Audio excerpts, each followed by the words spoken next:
Something astonishing happened over the weekend, and no, I'm not talking about the bizarre antics surrounding Paul Pelosi.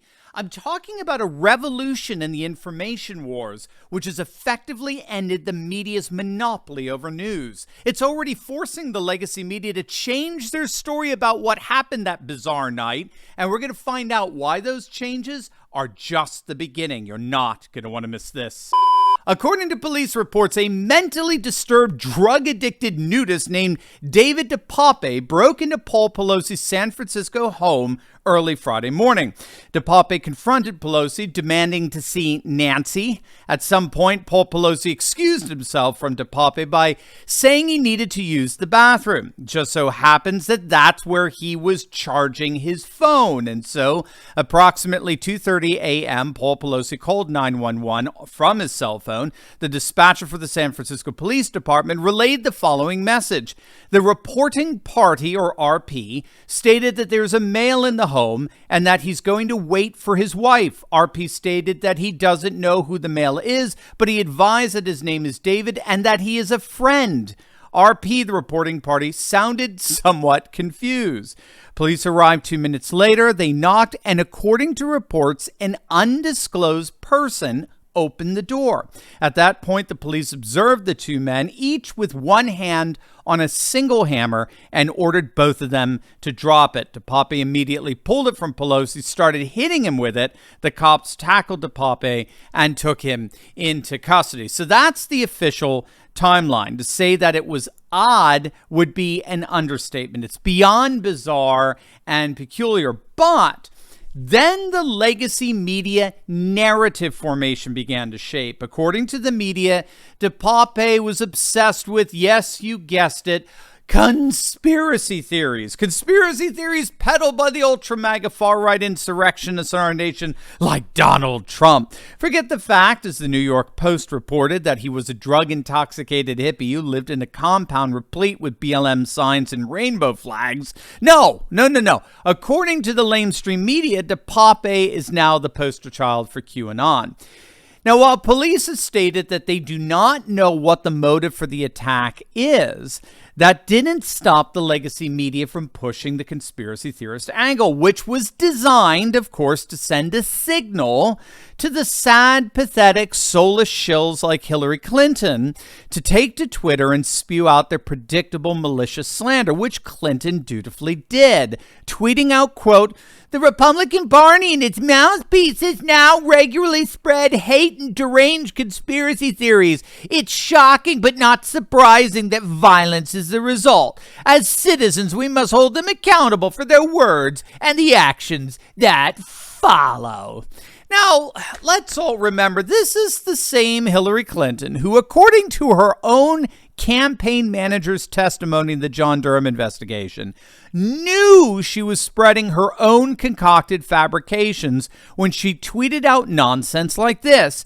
"Computer scientists have apparently uncovered a covert server linking the Trump organization to a Russian-based bank." She knew she was tweeting out a bunch of lies bought and paid for by her campaign, but she didn't care.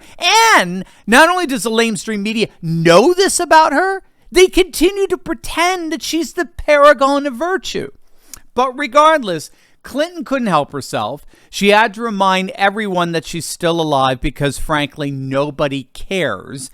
And so she tweets this nonsense out. Now, back in the day, that would have been enough. That would have been it. The lamestream media pushes a narrative. The narrative is designed specifically to trigger virtue signaling outrage from the leftist likes of Hillary and Rob Reiner and all these sad, angry keyboard activists, all with the hope that it harms the overall reputation of the political right. However, we are, as of last week, we're in a new era now.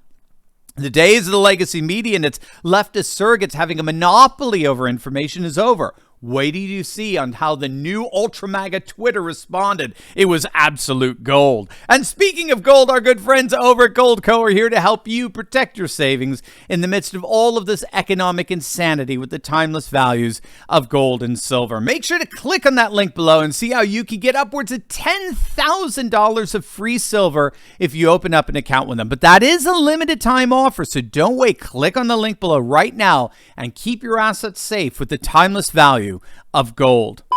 Shortly after Clinton's tweet, Elon Musk, the new owner of Twitter himself, responded with his own tweet saying, quote, "There is a tiny possibility there might be more to this story than meets the eye," and a link to a story from the Santa Monica Observer on what they called the real truth of what happened, where they argued that Paul Pelosi was actually drunk and got into a fight with a male prostitute who, according to the article, they're identifying as David DePape. And the story went on to say that Pelosi's long been widely rumored to be gay and that this situation was basically a confirmation of that rumor. So obviously, Musk absolutely freaked out the legacy media. He triggered every single outlet out there. NBC led with the headline, "Elon Musk, new owner of Twitter, tweets unfounded anti-LGBTQ conspiracy theory about Paul Pelosi attack."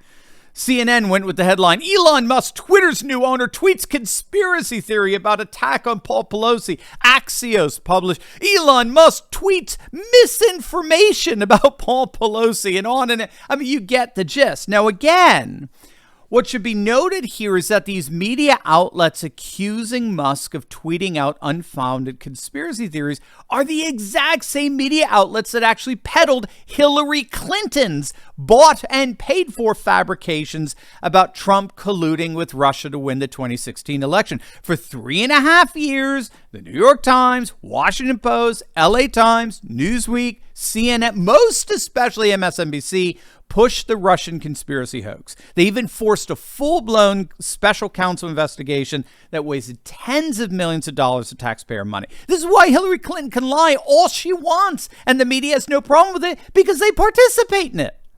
And so the same legacy media has the gall to accuse Musk of disseminating fabrications. But in the midst of their collective temper tantrums, the legacy media has, in my view, missed the real story here. The real story is how Musk and Twitter have effectively pushed back against the media's monolithic narrative on what happened with Paul Pelosi. Glenn Greenwald nicely summarizes the exact kind of questions are being asked all over the Twitterverse. How did someone break into the home of one of the richest and most powerful families in the nation without setting off an alarm? How exactly did Paul Pelosi call 911 in the middle of this? Who is this unknown person who opened the door for the police? Where are the security and police videos in all this?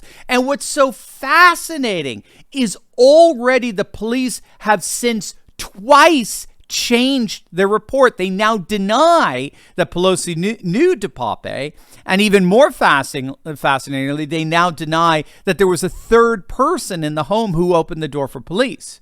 Now, we can be sure that this narrative is going to continue to get, shall we say, adjusted as the questions continue to pour in from the Twitterverse. But as such, I think what we saw this weekend is a perfect example of exactly what we were talking about last week in terms of one of the major ramifications of Musk's takeover of Twitter. Up until fairly recently, the legacy media has operated with what was more or less a monopoly over information dissemination dispersal. For decades, virtually any and all accessible news came from what we call big media. The New York Times, Washington Post, LA Times, Reuters, AP, the big news networks like NBC, ABC, CBS, and of course came along the cable outlets like CNN, and then Fox eventually joined the ranks, MSNBC. But then most recently, over the last 10 years or so, we've seen the rise of social media.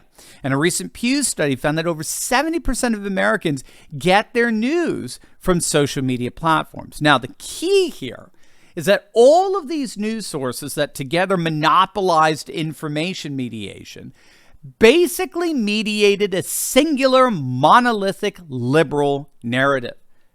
And there's several reasons for that, but one stems from the fact that all the mediating outlets are embedded in cosmopolitan centers like New York and DC and LA and Chicago and Silicon Valley. And so their narrative that shapes the news is itself a cosmopolitan liberal narrative. And so this is why even the liberal commentator turned media critic Andrew Sullivan argues that the mainstream media pushes narrative, not news. That's key to understanding what's been going on for the last few decades. The mainstream media pushes narrative. They don't push news. Whatever events they focus on, whatever, quote, facts they put forward, always must comport with a far left cosmopolitan narrative. What's happened with Elon Musk taking over Twitter is he just stole away from this monopoly, what is perhaps the single most important global messaging system on the planet.